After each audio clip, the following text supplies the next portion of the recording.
Welcome to Volume 2 of Flying Saucers Are Real. We'll present information on the famous Betty and Barny Hill abduction case, the star map work that tells us where those particular alien visitors originated, supposed autopsy of an alien being recovered in New Mexico, the Operation Majestic 12, MJ-12, Majic papers, which I think are the most important documents ever leaked to the American public. Join us.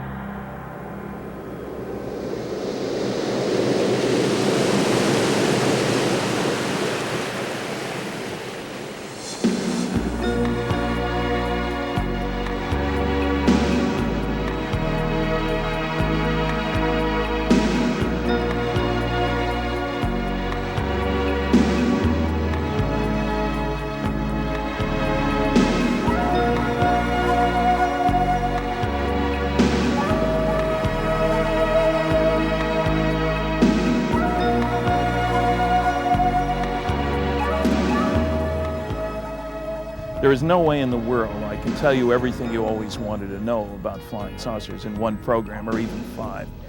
What I can do is sort of take you by the hand and lead you past the evidence that has led me to the conclusions that I've reached after 35 years of study. The evidence is simply overwhelming that planet Earth is being visited by intelligently controlled extraterrestrial spacecraft. Some UFOs are alien spacecraft. It came from this direction over here, which is toward the Holiday Inn, and just came straight up and then moved directly over us, and then out over across the bay and took a right-hand turn and went at a northeast direction and then blinked out.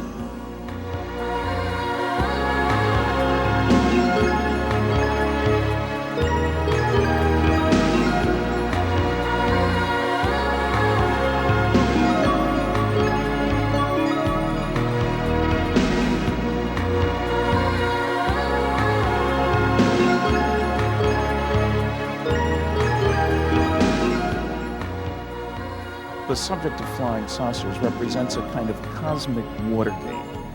That is to say, some few people in the governments of the United States, Canada, undoubtedly many other countries have known since July 1947, when 2 crashed flying saucers and their crews were recovered in New Mexico, that some UFOs are extraterrestrial spacecraft.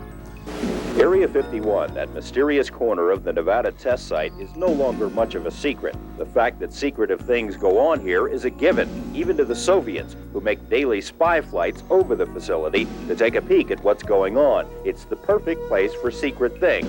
But of course, that's no secret. 51 is ringed by the forbidden vastness of the Nevada test site, by the looming Groom Mountains, and by sparsely populated desert expanses. The few people who do live out here have no love lost for the military, but they're conservative, patriotic, and they mind their own business. You ever see stuff you can't explain? Sure, lots of stuff. Care to elaborate? No. UFOs. Is there a government conspiracy to keep the truth from America? Tonight on the UFO Conspiracy, a team of investigators uncovers provocative new evidence. We're dealing with a cosmic Watergate. Thursday, October 11th, 1973, around dusk. Charles Hickson and Calvin Parker were fishing at this site on the Pascagoula River when they say a strange craft emitting a bluish light came down and hovered just above the ground 30 feet away. Now living and working in Golden Meadow, Louisiana with his family, Calvin believes the U.S. government has knowledge of extraterrestrial life that it is hiding from the public. I think the government more or less knows about them, but they're just scared to get it out in the public. Do you think the United States government is keeping something from us about UFOs? There's no doubt in my mind that they are.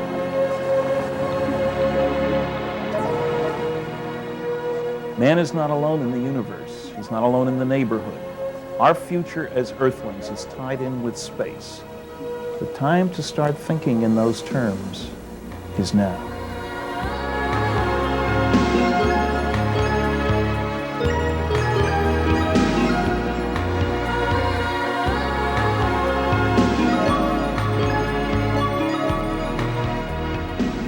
There are three different categories of UFO sighting reports. First, the IFOs, that is, UFO sightings converted into identifiable flying objects. People have seen all kinds of things, and most sightings can be explained. Having said that, let's forget Category 1 sightings. Category 2 sightings must also be dismissed. These are the reports for which there is insufficient information on which to base any kind of scientific judgment as to what was observed. If you don't have enough data, forget it. There's no point in wasting your time on those sightings.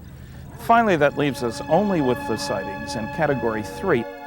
These are the reports by competent observers of strange phenomena in the sky or on the ground, which the observer cannot identify, which remain unidentified after investigation by competent investigators, and which furthermore we judge to be manufactured objects based on the way they look, not just lights in the sky, and we deduce they were made someplace else based on the way they were observed to behave.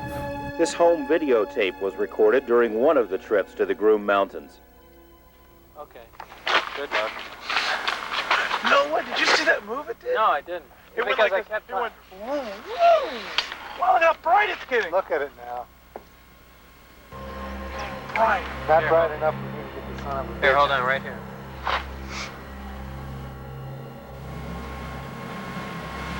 Are you there? No.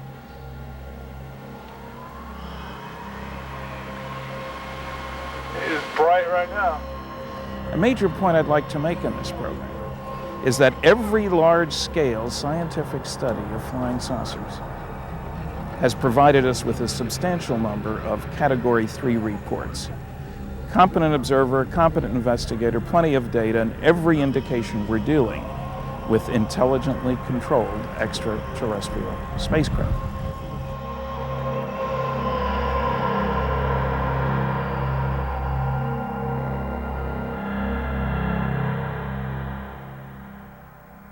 This is one of 3 videotapes of a bright light in the skies over Gulf Breeze. This is another. People have flocked to the south end of the Bay Bridge in the past few weeks in droves over recent reports. What brought you out here in the first place? Curiosity.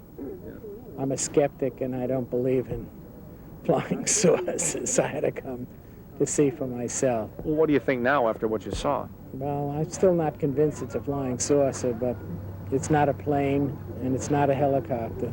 So whatever it is, I still haven't made up my mind. Now, the largest study ever done, official, comprehensive, government-sponsored study of flying saucers, was completed, believe it or not, way back in 1955. The study was done by the Battelle Memorial Institute in Columbus, Ohio, a very well-respected research and development firm. Now, it was Battelle's job to go through 3,200 sightings from the Blue Book files for the period 1947 through 1952, and a very few thereafter. Every sighting report was eventually categorized as something or other: aircraft, balloon, astronomical, miscellaneous, the insufficient information category, and of course the unknowns. Every sighting was evaluated as to quality, subjective evaluation, but a useful one. They put all this data together in a big fat report, Project Blue Book Special Report number 14. Now, unfortunately, the report itself has never been publicly distributed by the Air Force. Instead, what was given wide distribution was a 3-part package.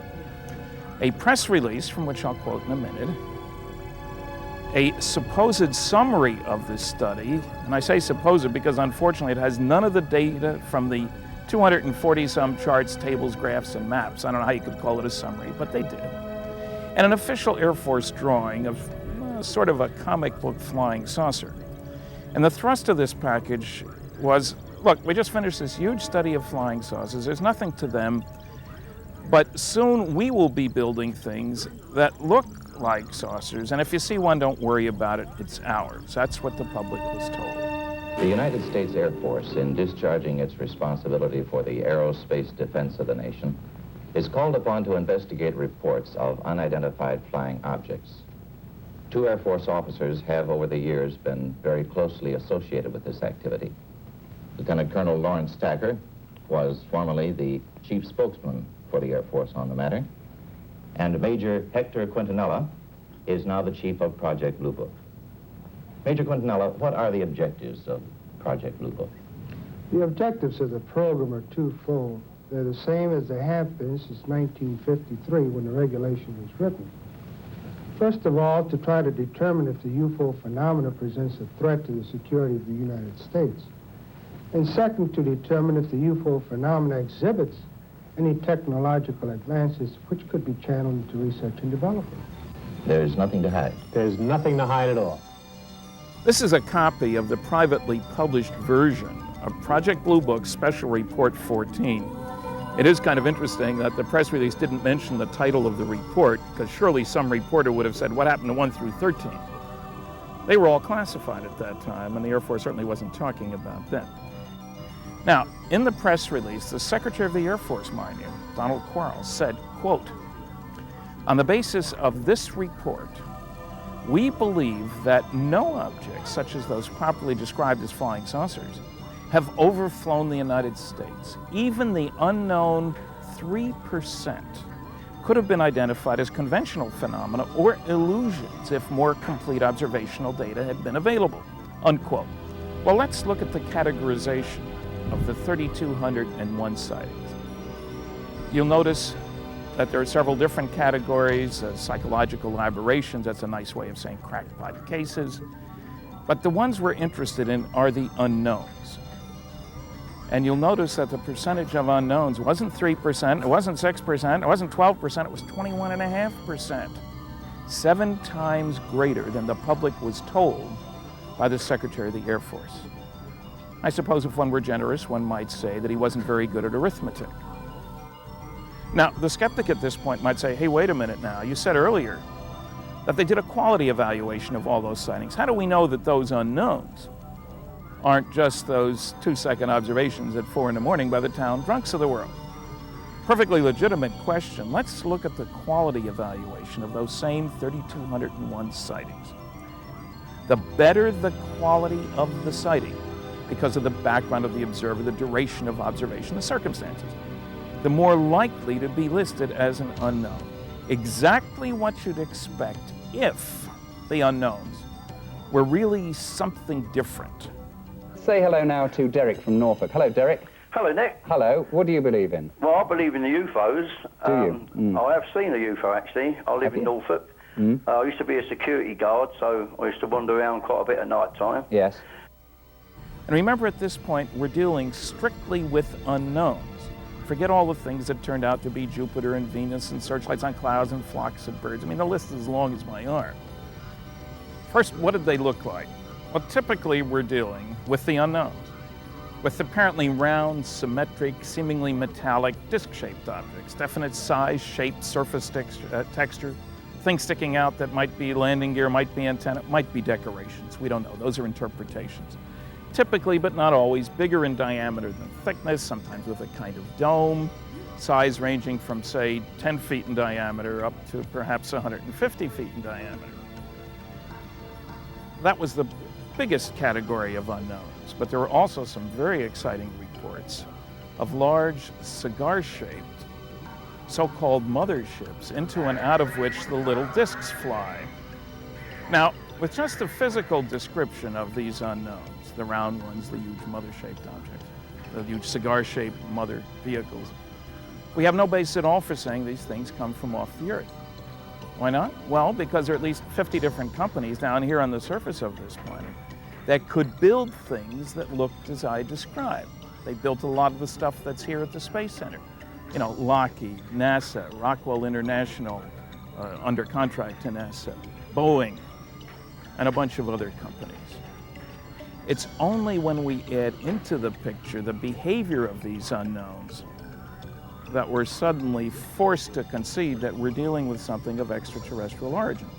Because these round, metallic, disc-shaped objects were able to sit still in the sky, hover, move straight up, straight down, move forward and then back without turning around, move at extremely high speeds horizontally, say 8,000 miles an hour as observed on radar, make almost right-angle turns at high speeds like 2,200 miles an hour. All this rather unusual flight behavior typically without any visible external engine, without any wings, without any tail, without any noise. Area 51, that mysterious corner of the Nevada test site, is no longer much of a secret. The fact that secretive things go on here is a given, even to the Soviets, who make daily spy flights over the facility to take a peek at what's going on. A man who once worked at Groom Lake as a technician wrote this letter explaining how he inadvertently walked into the wrong hangar and saw what appeared to be a large metallic disc under a tarp. And an airman who worked at Nellis at a radar installation says he and his fellow servicemen watched over a period of 5 nights unusual objects flying over the Groom Mountains. He says the radar images indicate the object zoomed into range at speeds of 7,000 miles per hour and then would stop on a dime, and that nothing we have is capable of doing that.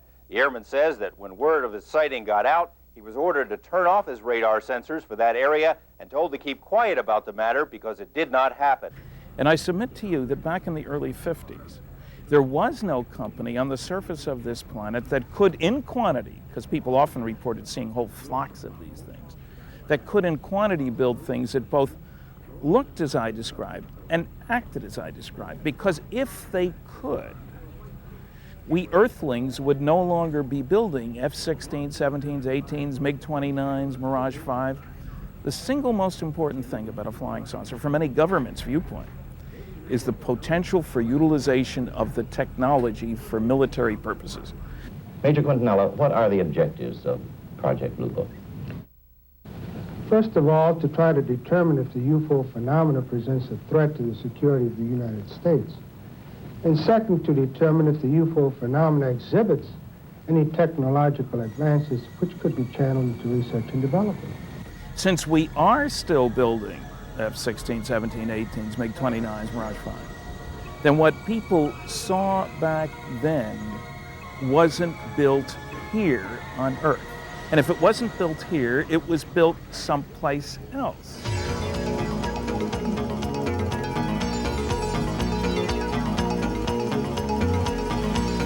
Continuing to receive downlink television from the forward bulkhead camera of the cargo bay of the orbiter. Now, where do I think they're from? Well, I'll name specific star systems a little bit later, but just down the street in our local neighborhood. That's a concept I try to get people to understand. Within 54 light years of here, in all directions around us, there are about 1,000 stars. Of those 1,000 stars, 46 are similar to the sun. Not too hot, not too cold, not too old, not too new, a lot of other similarities, and might be expected to have planets and life. That's our focus, our local neighborhood.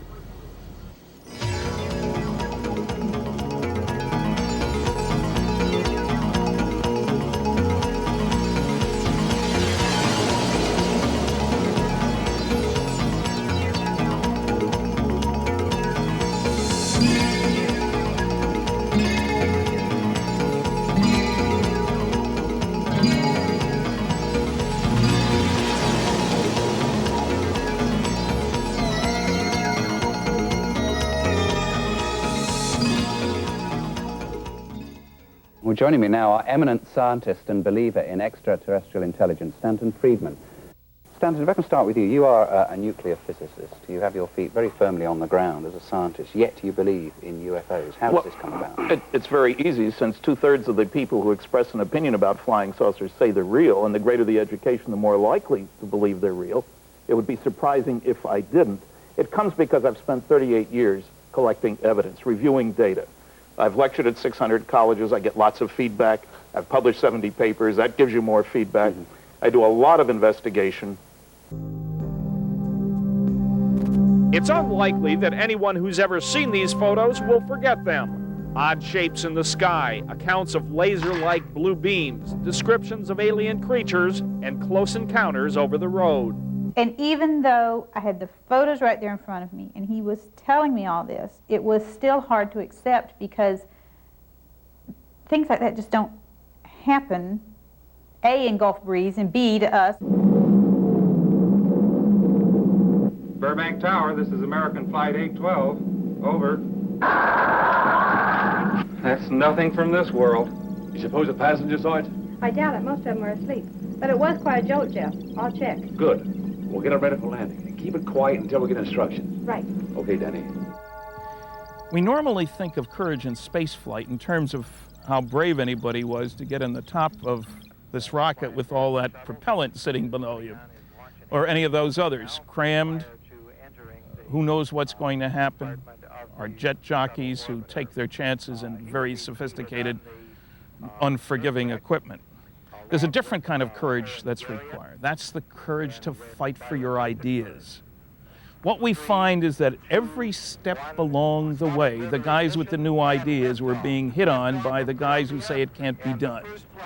Not by guys who knew what they were talking about, but people who, for whatever reason, wanted to guard the status quo. Vehicle rolling from tail south around 235-degree azimuth northeast.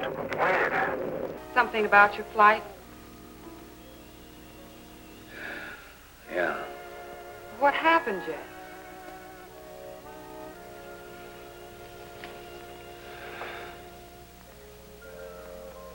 I saw a flying saucer. Well, did you report it? Yeah. I radioed in immediately, and they said, we'll keep it quiet until you land. And as soon as we landed, big army brass grabbed us and made us swear to secrecy about the whole thing. If there's anybody out there that got started just a little bit before we did on his or her technological kick, what do they know that we don't know? And how much time head start could they have? There are stars out there that are 5 billion years older than the sun. That's billion. Surely we could give them 1 million years head start on us. We've only been around 1 million years or so, something like man. The solar system is 4.5, 5 billion years old. So surely somebody out there could have 1 million years head start. Within 54 light years of here, in all directions around us, there are about 1,000 stars. Of those 1,000 stars, 46 are similar to the sun. Not too hot, not too cold, not too old, not too new, a lot of other similarities, and might be expected to have planets and life. That's our focus, our local neighborhood.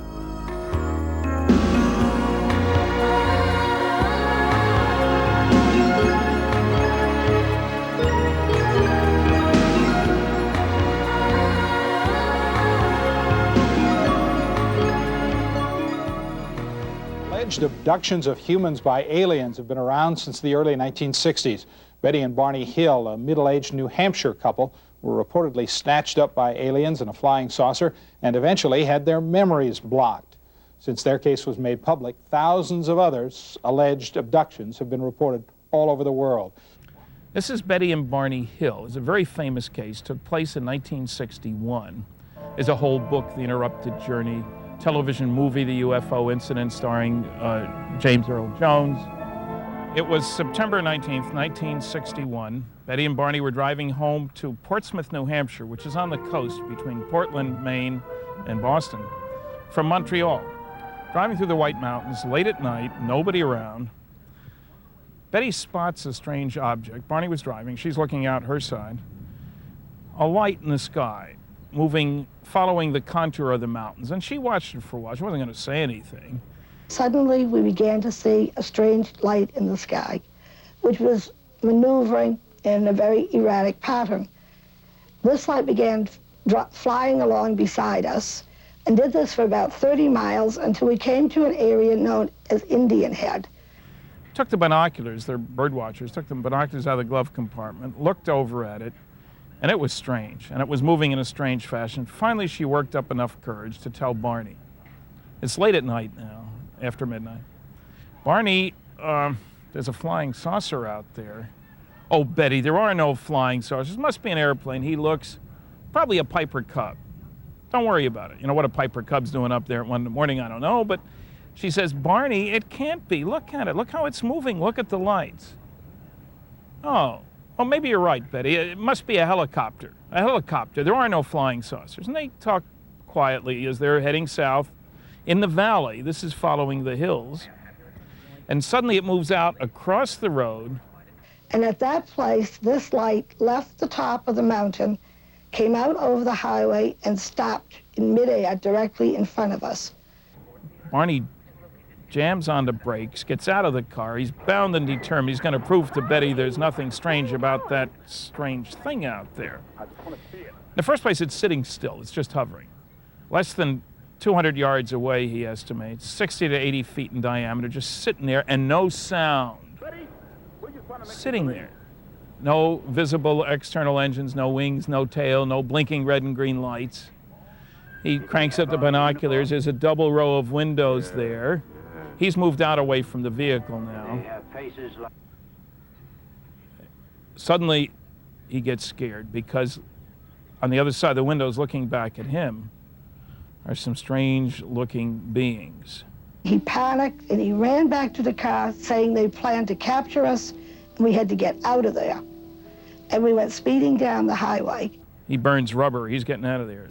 And at that point, we heard beeping sounds and the car vibrated. They see a sign that says Concord, New Hampshire, 17 miles. Should have been 50 miles. There's a lot of other strange little details that you have to read the book, The Interrupted Journey by John Fuller, to get. Now, when we arrived home, we had many puzzles. The tops of Barney's shoes were scuffed. Our watches had stopped functioning. There were highly polished spots in the trunk of the car. Anyway, they report to the police that next day, who say, call Pease Air Force Base, which is just outside Portsmouth. They report it there. They hear about NICAP, a group that investigates UFOs. So a month later, a NICAP investigator comes out and gets their whole story. But he has them go over the story systematically. What time did you leave Montreal? How fast were you driving? How much time for coffee and gas? And what time did you get home? When they do it this way, it becomes painfully obvious that they got home at least 2 hours later than they should have gotten home. It's only 192 miles. But the biggest mystery of all was the fact that it had taken us 7 hours to drive 190 miles. It was suggested then that they see a hypnotist to find out what happened during the missing time interval. Well, they were both busy people. Betty, a social worker, supervisor in the welfare department, state of New Hampshire. Barny, working in the post office down in Boston, but on the Governor's Civil Rights Commission. Betty checks with a colleague. As a social worker, she knew lots of psychologists. You know, we seem to have this missing time. Don't worry about it. Your memory will come back. Just wait a while. So they waited and waited and waited and waited. And Betty had nightmares about strange beings kidnapping them. Barny developed an ulcer that got so bad he couldn't go to work. By now, 2 years have gone by, and they've got to do something. They got to get Barny back to work. Betty gets a referral, or Barny gets a referral from a psychologist to a psychiatrist, Dr. Benjamin Simon, down in Boston. And the idea was to take care of two problems at once: find out what happened during the missing time and get rid of the ulcer so he could get back to work. Okay, every Saturday morning they drive the 60 miles to Boston. Betty waits outside. Barny goes in. Dr. Simon hypnotizes him, has him relive, not retell, but relive with all the emotions a portion of the experience.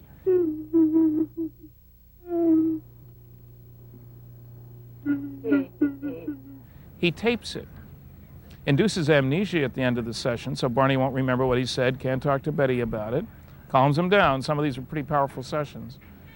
Sends Barny out, brings Betty in, does the same thing with her. He said, I know it, but the others object. And I said, but this is my proof. This goes on every week for 3.5 months, neither one of them knowing what's going on in the sessions, except that there must be something good happening because Barney's ulcer's taken care of. He's able to get back to work. Finally, Dr. Simon figures they're ready. He brings them both in together instead of separately and plays back a composite tape of all these sessions. I've heard the tape. They were astonished to find that they had each independently relived the same incredible experience. The beings that had been on the craft were now standing in the middle of the road, a dirt road, blocking our way. The car motor stalled. They separated, came up on each side, took us out of the car, and at that point, I realized that they undoubtedly planned to take us on board. Of that craft having landed, of them being taken on board against their will, treated as specimens.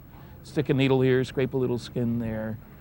I was taken into the first room, Barny into the second room, where we were given a as the leader, as I call him, gave us testing.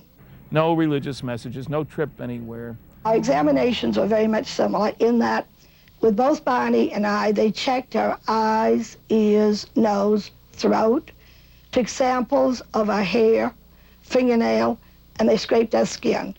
They were put back out, told they wouldn't remember, and didn't until this elaborate, sophisticated, expensive procedure was conducted. Now, let's face it, that's a pretty far-out story. Well, I read the book, The Interrupted Journey. I read the 2 Look magazine articles. I talked to John Fuller, talked to Dr. Simon. It was in my gray basket, not black, not white, maybe. Everybody needs a gray basket about UFOs.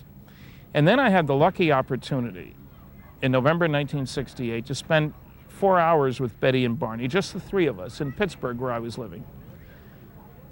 I was very impressed with them. Obviously sensible, sensitive, intelligent people. Make a long story short, I buy the story. And you say, big deal, you believe them, where's the evidence? There's a lot of different kinds of evidence. I only want to focus on one part of it as appropriate for being here at the Space Center. Betty, under hypnosis, is reliving how she's trying to get the leader of this 11-being crew to tell her where he's from. And the understatement of the decade. I said, I know you're not from this planet. Now, Barny was in another room. They were being examined separately. So finally, to get her off his back, this leader shows her what I can only describe as a 3-dimensional star map. It was like an aquarium with points of light, which were supposedly stars, 3 feet by 2 feet by 2 feet. 3 different kinds of lines connecting these stars for trade expeditions and occasional expeditions and regular heavy trade. 2 big circles that were supposedly the base stars connected by lots of lines. And she's looking up at this thing, and she asks the leader, well, where are you on the map? Wise guy alien, he says, you know where you are on the map? I told him no, that I knew nothing about astronomy. How can I tell you where you're from, if where I'm from, if you don't know where you're at? I just didn't have the necessary knowledge. Now, poor Dr. Simon, the psychiatrist, world-class expert on post-traumatic stress syndrome using hypnosis to unlock what happened. I mean, it's bad enough he's got 2 intelligent people here telling this crazy story about a saucer landing beings taking him on board, but now he's got a star map and trade routes, oh boy. He asks if Betty can remember what the map looked like. She says yes. He gives her a post-hypnotic suggestion. If and only if she can remember it accurately, please draw it later on. She goes home and she draws, and you can see it here. This is what was published in the book. And it's kind of fascinating. Trade routes and occasional expeditions, but there is one little teeny tiny problem. What does it mean? We have no reference point. It's obviously not all the stars in the galaxy. It's not all the stars in the neighborhood. We'll never know, is what people thought. Maybe it means something, maybe it doesn't, but there's no way to find out. Well, a brilliant woman named Marjorie Fish had read the book. She was curious. She didn't think aliens would look anything like us, and they seemed to be sort of humanoid. But she visited Betty and decided, well, there was one thing she could do. She could build a 3-dimensional model of our local galactic neighborhood and see if she could find a 3-dimensional pattern that matched the 2-dimensional one that Betty drew. Well, it turned out she's now built a total of 26 3-dimensional models. The point of doing this now is that the stars are where they are. They're not randomly distributed. If we build a model, we can look around it from all different directions. What's difficult about doing this is we have great angle data on the stars. We know where to aim a telescope to see a particular star. 2 angles tell us. But we don't have good distance data. Astronomers aren't going anywhere. It doesn't much matter how far or how close along this line of sight. But you can't build a model without the distance data. Now, Marjorie thought she'd get many fits to the map. She got none until she built a new model using the newest data, the Gliese catalog, Wilhelm Gliese catalog of nearby stars, had the best data ever compiled on the distances. She rebuilt the model, and lo and behold, there was the pattern, angle for angle, line length for line length, what Betty had drawn. It was a special day for Marjorie, believe me. Now, here's one of our models that matches the star map. Now, there's several special things here you have to understand. First is a local neighborhood. The biggest model only went out 50 light years or so right next door. Second, all the stars connected with the lines are the right kind for planets and life, sun-like stars. And all the sun-like stars in this very well-defined three-dimensional volume of space are in the pattern. Now, the chance of that happening by accident, remembering that only 46 out of the 1,000 stars in the local neighborhood are like the sun, and yet every one of the pattern stars is a sun-like star, and every sun-like star in this volume of space is part of the pattern. The chance of that happening by accident, 1 in 10,000 to 1 in a million, depending on whose statistics you believe. Several special things now. One, the pattern makes sense, nearest star, nearest star, nearest star. That's good, not back and forth. Two, strangely enough, it turns out that all the pattern stars are in a plane. It's like pepperoni on a pizza pan, thin pizza, all in a plane, rather than raisins in a big fat loaf of raisin bread, which is what you'd expect, that they'd be distributed all over the place. Nobody knew that before Marjorie's work. Most important, nobody doing what Marjorie did before Betty had the experience in '61 or the book came out in '65 could have come up with the same identification of the stars, because the correct distance data wasn't available until 1969. Obvious question.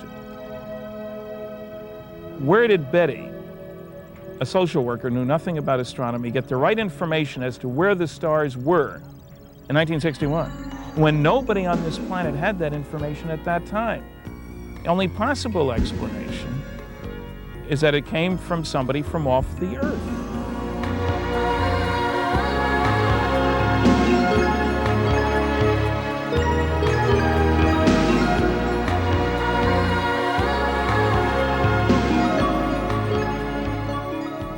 We can see that the source of that information had to be somebody who'd been away from the solar system. None of us Earthlings have been, so far as we know. Even more intriguing, I suppose, is the fact that this work tells us where those particular aliens originated. Here's a map that shows the names of the stars in our very local neighborhood. Our star is the sun up in the top right-hand portion of the picture. Now, we're out in the boondocks here. The sun is 4.5 light years from the next star over. There's not many stars behind us for 15 or 20 light years. We're out in the boondocks. The base stars, however, are 37 light years or so away from us.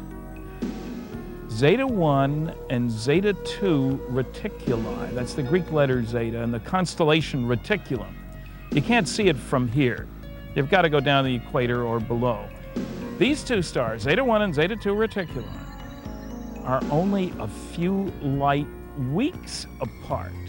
They're 100 times closer to each other than our star, the sun, is to the next star over. 100 times. So from a planet around one, looking over at the other, you can see the other star all day long, and with a not very big telescope, you could directly observe planets around the other star. Now, it wouldn't be surprising if there were earlier interstellar between the stars travel, when your nearest neighbor is only a few light weeks away, as it is for them, as opposed to our situation of several light years.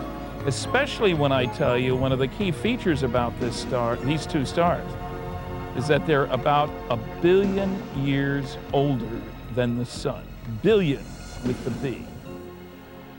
Just quickly, yes or no, do you believe in extraterrestrial life conceptually? In the probability or at least possibility? There are 24 of us that left the Earth and came back. Well, you know what and there are 12 of us that walked on the moon. But how about things with, you know, like green and... Somebody who originated someplace else. Yeah, exactly. Thank you. Just... why not? Well, okay, why not? That's a good enough answer. All right. But we don't know. No, So again, would it be surprising to any rational person that beings with another sun-like star just around the corner would get started sooner on interstellar travel when they've got a billion-year opportunity for a head start? very exciting piece of work.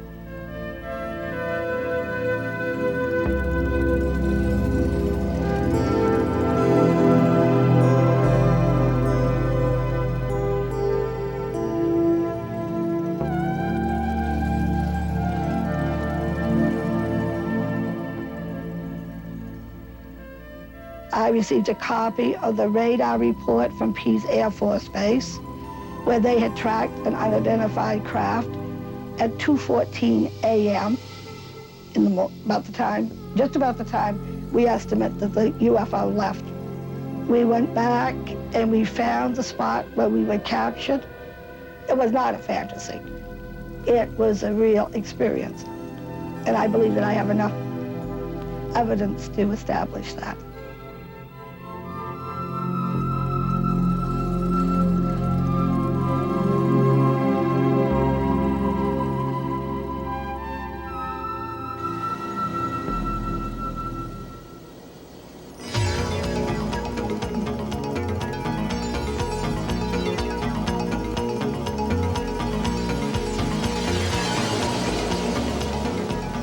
An obvious question, of course, is what did those guys look like? This is a drawing done by New Hampshire artist David Baker sitting next to Barny as Barny, under hypnosis, described what they look like. It's not an artist concept. It's a police artist drawing of a kidnapper, if you want to look at it that way.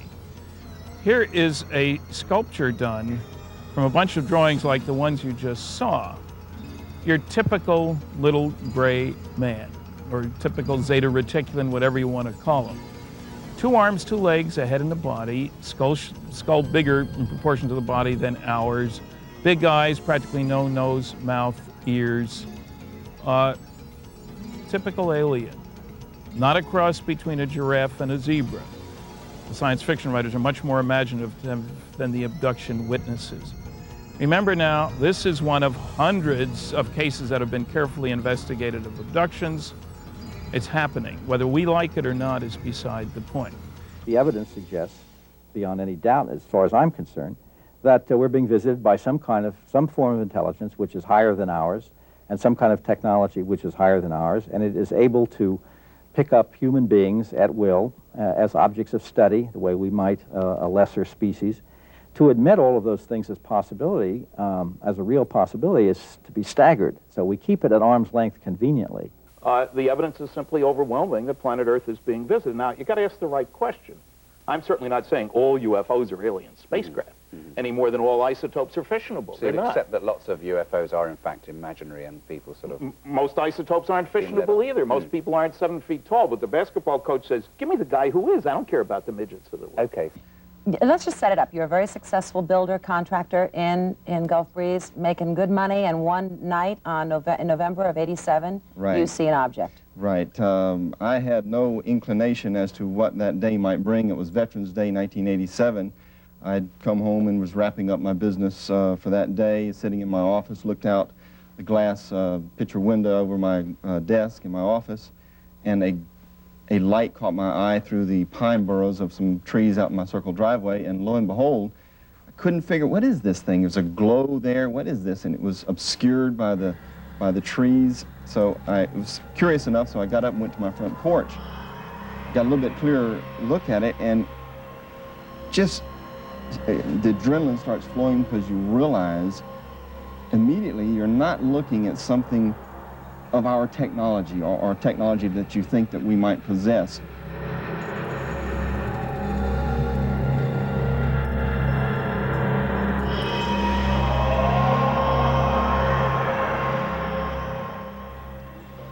Charles Hickson and Calvin Parker, 2 Mississippi fishermen, reportedly abducted and examined by creatures aboard a UFO in Pascagoula in 1973.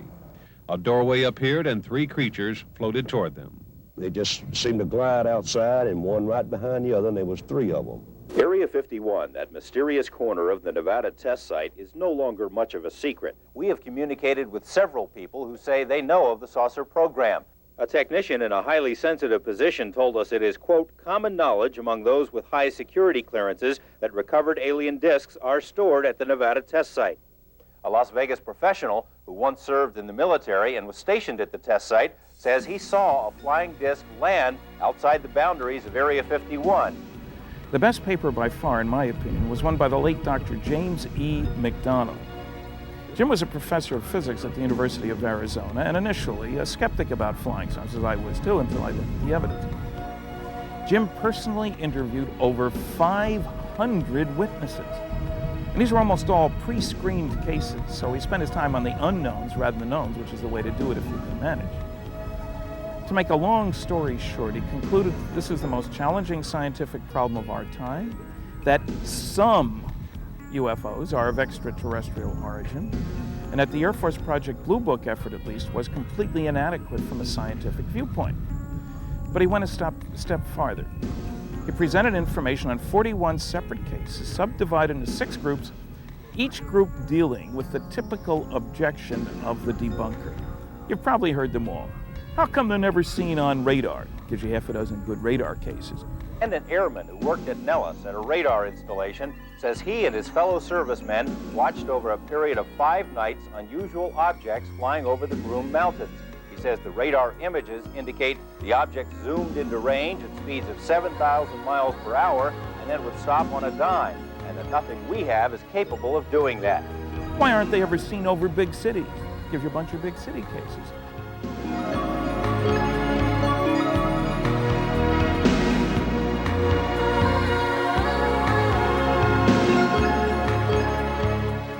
He gives you many multiple witness cases. 10 witnesses, 20 witnesses, 50 witnesses.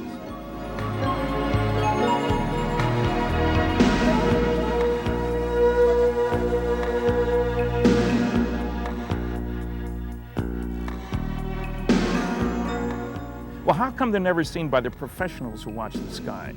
The meteorologists, the astronomers, the pilots. He gives you a bunch of sightings by each of those groups as well.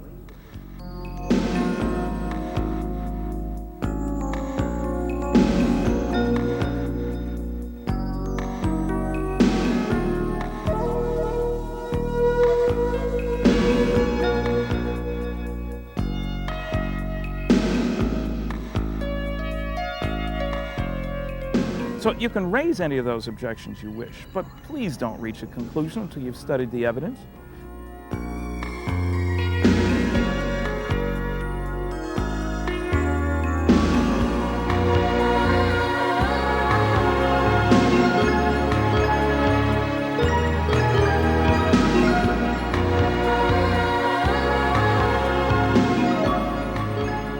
But just briefly, you do believe there's been a cover-up, don't you, in the States? Oh, there's no question that there's a cosmic Watergate. It's easy to establish. We've gone to court using the Freedom of Information Act. Here's what you get after, well, this is a justification to a federal court judge by the National Security Agency, a huge organization, for withholding 156 UFO documents. They wouldn't even show any to the judge.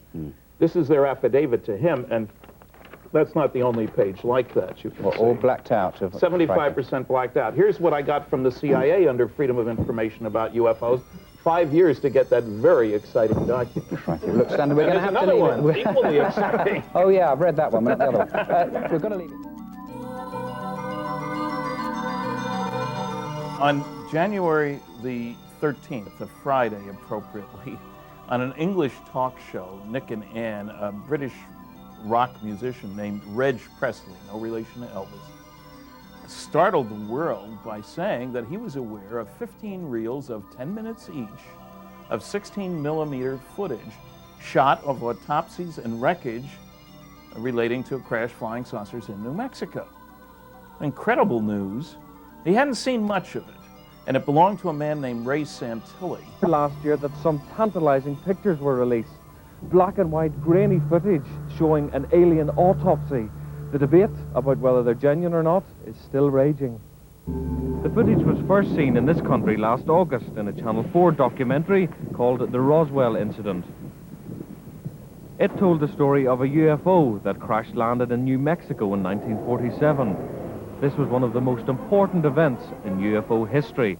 The program used several minutes of footage which apparently showed an autopsy carried out on aliens recovered from the crash site.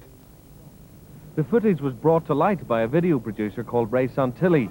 We're talking about roughly 16 minutes of footage of an autopsy of a supposed alien recovered from a crashed flying saucer in 1947. Surely one of the most important discoveries ever made by mankind. Extraordinary claims require extraordinary investigation. But the organizers of a UFO conference in Leeds next week say they have new evidence which will prove the footage to be a hoax. They're flying in the top Roswell investigator, Stanton T. Friedman. He believes aliens did land at Roswell, but he doesn't believe the autopsy film. I was here in April of '95. I met with Mr. Santilli. I did not get a chance to see the footage. He wouldn't show it to me. He didn't want me to see the footage. He didn't want anybody who was going to be critical. He was looking for people who would go along for the ride, I think, who would say, yea, verily, this is the greatest thing since peanut butter. Now, on about July 2nd, there was apparently a mid-air collision between two flying saucers in New Mexico. One of them came down almost intact in the plains of San Agustin, a very remote area west of Socorro, New Mexico. The other part, apparently, part of it exploded, showering debris on the Foster Ranch, southeast of Corona, New Mexico, northwest of Roswell. And a couple miles away, apparently, bodies were found. There was some lightweight, very strong, seemingly structural material that you couldn't break through with a sledgehammer. Very thin. And there were some I-beam-like pieces, perhaps 3/8 inch high. Had the weight of balsa wood, nothing to these things. But you couldn't cut them, break them, burn them, and there were strange pastel symbols along the inside of the eye. But as the first to talk to many of the key witnesses, without television cameras, without any public sort of side to this thing, I'm absolutely convinced that bodies were recovered at both locations. We have descriptions of those bodies from people who saw them. We have descriptions of wreckage. And that's a very important database. It's also important to realize that there was very strong intimidation of many of the people who were involved in this case. One of the people who was never said anything about this, wasn't spoken to until I spoke to him in 1989, was Glenn Dennis. He was a mortician at the local funeral home, the Ballard Funeral Home. And when he finally told his story, he had talked to a nurse at the base who had been involved in what was apparently an autopsy, cutting up little bodies that smelled to high heaven. She said, "You won't believe what happened." And she said, "Before I talk to you, before I tell you anything," excuse me, I'm having a throat problem here, but she said, "You have to give me a sacred oath that you will not ever mention my name or not." She said, "You can get me in a lot of trouble." So she said, "But I'm going to tell you, you don't know where you got this, you know." And she said she never smelled anything so horrible in her life when she got in there. And I said it was the most gruesome, most horrible sight that she had ever seen in her life. The smell was almost devastating. She said, "I was never so horrified in my life." She said, "No, this isn't what it is." She said, "This is something that no one's ever seen." So there is no question from Glenn Dennis's testimony, the testimony of all these other people, people who saw the bodies out in the plains, that at least 2 saucers crashed, that wreckage was recovered, that the government grabbed all the goodies, intimidated the people, had bodies. And if there were bodies, there would have been autopsies.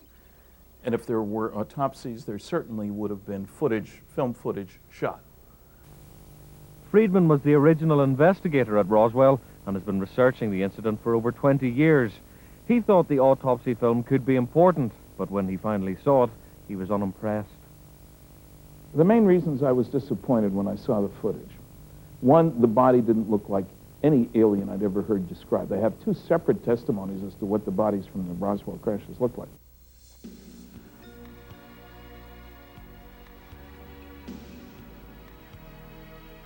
The question is the footage genuine? Or there are 2 other possibilities. People want to say it's either a fraud or it's real. It could be footage shot of a real autopsy of a genetically handicapped or several Earthlings, as opposed to just a Hollywood production. We have all 3 possibilities, and we don't know. So I have made a very massive effort, as have a number of other people, people to try to sort this out. One problem is that every time I checked on Mr. Santilli, he wasn't telling the whole truth. As time has gone on, we've looked more carefully at the footage itself. For example, there's one scene where the right hand seemingly is completely separated from the arm. There's a little wedge of space there. This is with 6 digits now. And then later, it seems to be attached. It's as if somebody took a hand and put it on an arm. But one of the witnesses that talked to Glenn Dennis, a nurse at the base hospital, told him. She said, last night I made a diagram. She said, you won't believe this, but she said, I made a diagram. And she said, these little bodies. And she gave me she drew me a diagram of an arm, because she said the anatomy from the shoulder to here was real short and this arm was longer here. Which is the reverse of our situation. She said 4 digits. That doesn't match. Practically no ears, nose, mouth, just a little slit, some holes, and yet there are very clear ear folds, whatever you want to call them, and something of a mouth and certainly a nose. The eyes were very deeply set back and set in. And she said the amazing thing about the skulls that it wasn't like ours, that it was kind of like a newborn baby. They were kind of flexible, that, you know, the doctors couldn't move, that it wasn't, you know, like a hard skull. None of this stuff matches. Now, I cannot say that we have proven that this is a hoax shot by this company at this location on this date. And Mr. Santilli told me not only that they had boxes of material about the cameraman, which proved that he was who he says he was and where he says he was at the time. None of that's been put forth. But he also said that Kodak had dated the film. Well, as it turns out, they hadn't. He'd given them a piece of leader with no image on it. Well, Kodak's requirements were about 50 frames, 2 seconds worth roughly, of film full width, because shrinkage is important from determining dates, and with image that's in the autopsy footage. He promised to provide it, promised to provide it, promised to provide it. The wreckage in the film. Now, if you look carefully, the so-called I-beams, that they call them that, have strange symbols which spell video if you look at it in the right angle, which sort of old Greek letters. Doesn't look anything at all like the replica that's been created by Dr. Jesse Marcel, working with an engineer. He handled pieces of the wreckage. And he's talking about I-beams like this size rather than this size. We've just got lots of questions and no answers. And some of those questions should have answers if we are to proceed on the basis that this stuff is legitimate. Extraordinary claims require extraordinary investigation. This footage has not had it.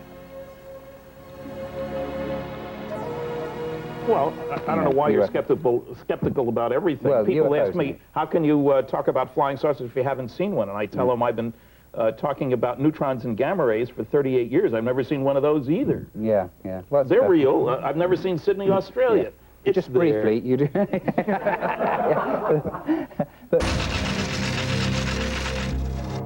UFOs. Is there a government conspiracy to keep the truth from America? That story set the tone for almost 47 years of massive misrepresentation and cover-up. We're dealing with a cosmic Watergate that continues to this day. And one of the many myths about this subject is that the Freedom of Information Act gives you access to anything you want.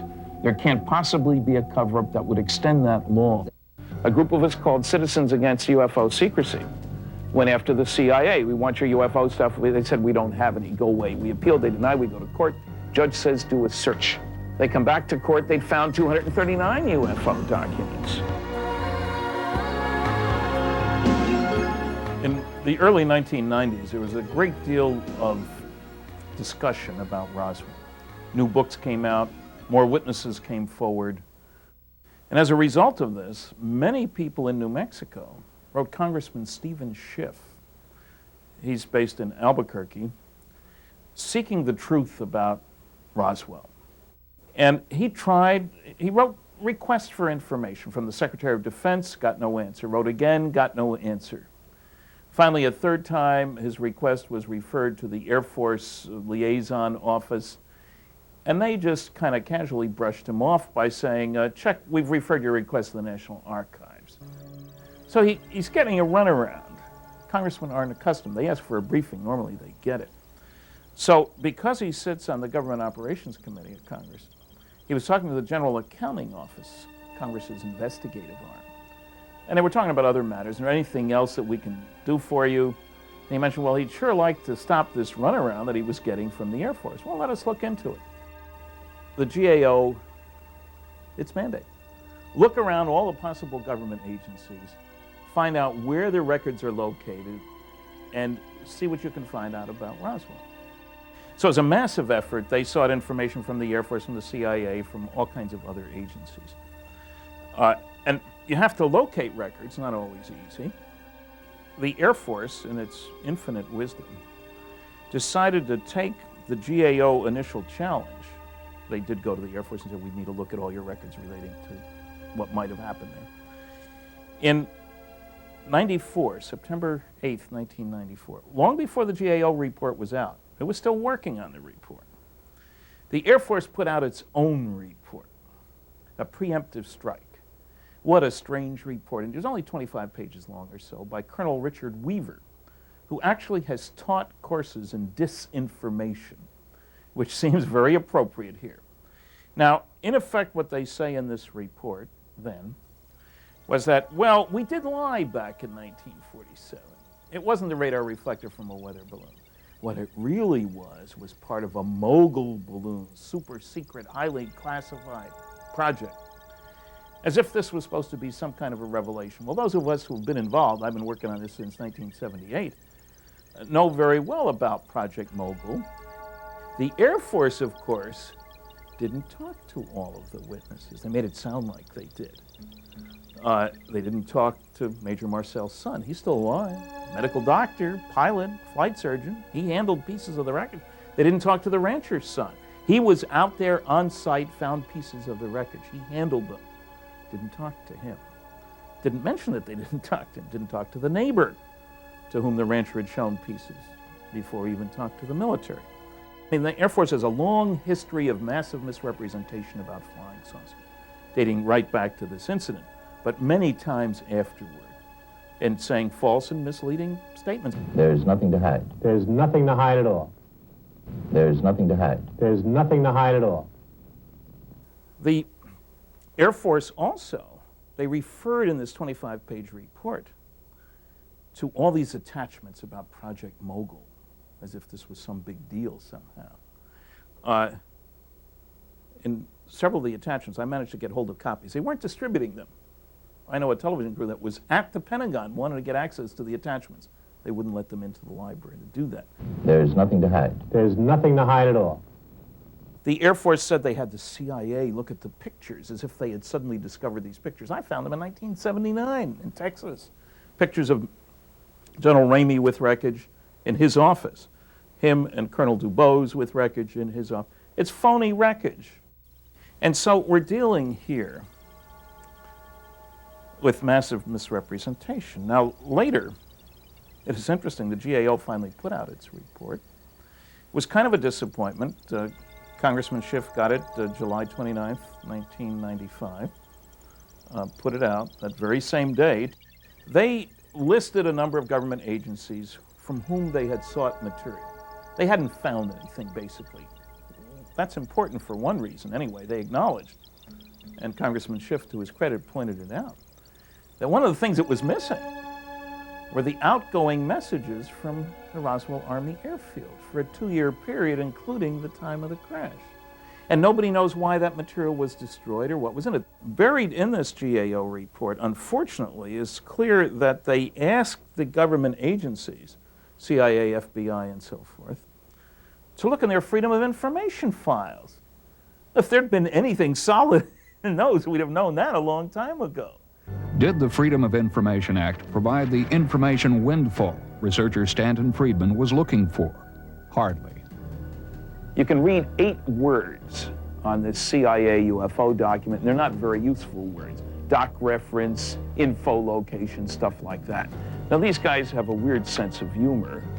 I mean, here's a page, deny in toto, it says. They couldn't even find 8 lousy words to release. One of the things they did, now the Air Force was truly sneaky. They quoted this newspaper article. The next line, which they didn't quote, this is attributed to the rancher, was that I'm absolutely sure it was not a weather balloon. They leave that out very conveniently.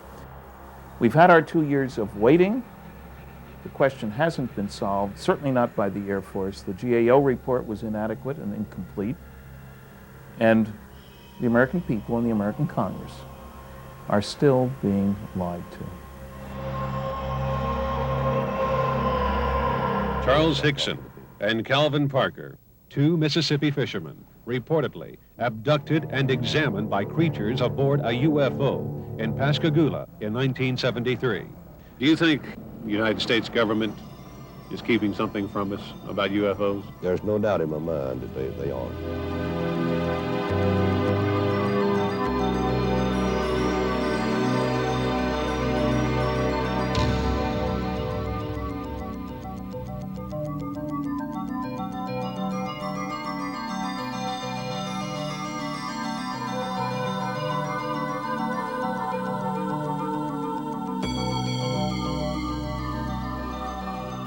In December 1984, I was first informed that two colleagues of mine in California, Jamie Chandray and William Moore, had received in the mail a roll of film on which there were 2 sets of 8 negatives each of a highly classified document which said that there was a crashed flying saucer recovered near Roswell, New Mexico in July 1947. It was a briefing for President-elect Eisenhower dated 18 November 1952. 8 pages is all we had. There's a list of a whole bunch of attachments which weren't there. And the 8th page was a supposed memorandum from President Truman dated September 1947 establishing a group called Operation Majestic 12. And the briefing for Eisenhower clearly states it's an intelligence and research and development highly classified activity. It names the members of the Majestic 12 group, which included the first 3 directors of Central Intelligence, several outstanding scientists. It was an all-star cast. The question, of course, is, were these documents genuine? I spent well over a decade on these documents. Now, all the original members of MJ-12 were dead, the last one dying just 3 months before we got the documents, which is very significant no matter how you look at it. Document classification is confidential, secret, top secret, and then top secret something, ultra, umbra, magic, whatever. That's a compartmental designation. You can only have access to that information if you've been cleared for that compartment. I've been to 15 archives at one time or another, spending weeks at some of them, the Eisenhower Library, Truman Library, National Archives, Library of Congress Manuscript Division, etc. I have never yet seen special compartmented information. It's extraordinarily rare. Another document received much more recently is a standard operating manual. What do you do if you recover the wreckage and bodies from crashed flying saucers? Also top secret magic. That's almost too good to be true. It was on a roll of film, more than 25 pages. Wow. Several of us, all of whom have worked on highly classified programs, all of whom have technical backgrounds, 4 of us altogether, have been digging into these very deeply. It is our consensus that we can't find any reason for rejecting these documents. We've all raised questions, but the documents pass the test. So I don't think there's any question that there really was a Majestic 12 group. What's interesting about the operating manual is it makes it sound routine, the recovery of wreckage. Remember, the government has the radar. They can spot something coming in. And it gives standard procedures for lying to the public and for how you box up this stuff, wrap it and ship it, and where different kinds of things go to, including bodies. And it stresses that national security here is what's the all-powerful element in determining what we do. If we got to lie to the public, if we have to give cover stories, an important part of this is to keep the Russians from knowing what we're doing. So these documents are probably the most important ones ever leaked to the American public. I worked under security for 14 years. I can appreciate the need for security about certain things sometimes. But I think it's time that the American people and the rest of the world got told that planet Earth is being visited by extraterrestrial spaceships, that we've known about it since 1947. We have bodies, we have wreckage, we've learned a lot of technology. I think the public can handle it. Don't you? Area 51, that mysterious corner of the Nevada test site, is no longer much of a secret. The fact that secretive things go on here is a given, even to the Soviets, who make daily spy flights over the facility to take a peek at what's going on. Area 51 is where Francis Gary Powers and the other U-2 pilots were trained in the 50s, and where the U-2 itself was developed. The SR-71 spy planes that spotted Soviet missiles in Cuba in the early 60s were also developed at 51. 51 is where stealth technology was nurtured, where Star Wars devices are still tested, and where all manner of CIA monkey business has been plotted and refined.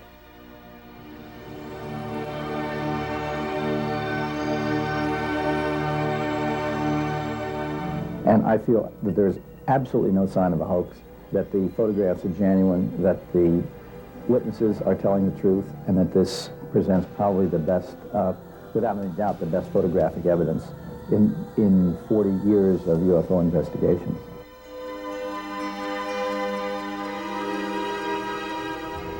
Do you sort of extend your beliefs in things that most people don't believe in? I look for evidence. No, I look for evidence, but remember, most people do believe in flying saucers, so that doesn't, I don't fit into the box of things most people don't believe in. But the problem is, you can't dismiss eyewitness testimony too readily. The reason we can explain most UFO sightings as relatively conventional phenomena, Venus or whatever, is because people are good observers, they're lousy interpreters. We know it was Venus because they saw it in that direction at that time, at that angle above the horizon. You can't say they're lousy only if they describe something that doesn't fit. And in courts of law, after all, eyewitness testimony is extremely important.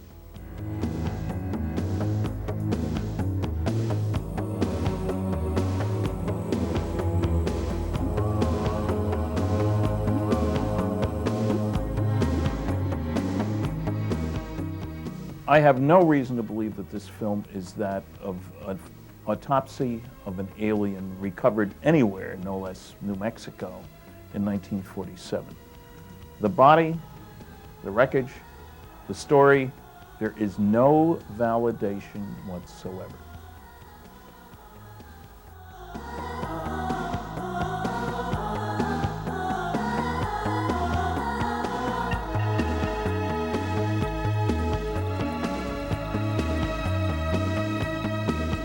Anyway, I drove her. We went to the Nurse Club, and I drove her back to the barracks there, to the nurses' quarters. And that was the last time I ever saw her. Sorry, then.